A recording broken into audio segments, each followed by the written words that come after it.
Mesdames et messieurs les journalistes, mes chers compatriotes, la dynamique pour la transition politique et pacifique au Gabon vous a convié ce jour, à l'occasion de cette conférence de presse, pour partager avec vous l'actualité politique du pays et singulièrement son appel persistant à la mise en place d'une transition politique et pacifique au Gabon.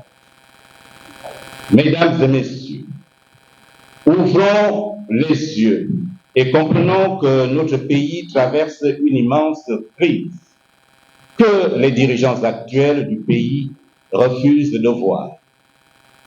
Aujourd'hui, la caractéristique essentielle de notre société est l'absence d'espoir, alors que le but du jeu politique est justement d'en donner afin d'éveiller en chacun de nous le génie créateur somnolent. La dynamique pour la transition politique et pacifique au Gabon refuse la fatalité, la résignation. Tant de compatriotes disent aujourd'hui ne plus rien avoir avec la politique ou encore c'est un jeu de corrompus.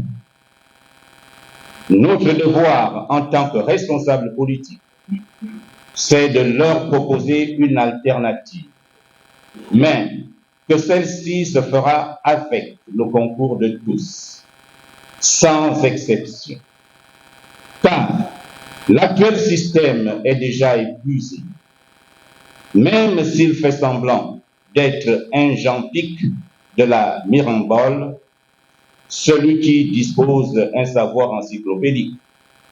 Le PDG et ses alliés veulent continuer de nous vendre du vent, espérant nous détourner encore de l'essentiel qui est l'intérêt supérieur du Gabon. Mais sans compter sur la détermination des compatriotes qui souhaitent désormais tourner la page pour passer à autre chose.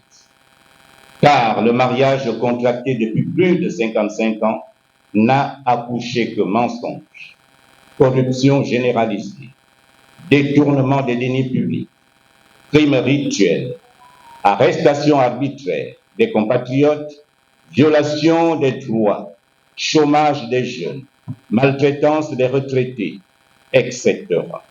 D'où notre appel à la transition politique pacifique pour mettre un terme à ce système qui nanifie le Gabon. La transition politique et pacifique que nous appelons de toutes nos forces aura l'avantage d'intégrer toutes les intelligences volontaires et disponibles pour relancer la construction de notre pays et l'insérer sur les chemins de la modernité.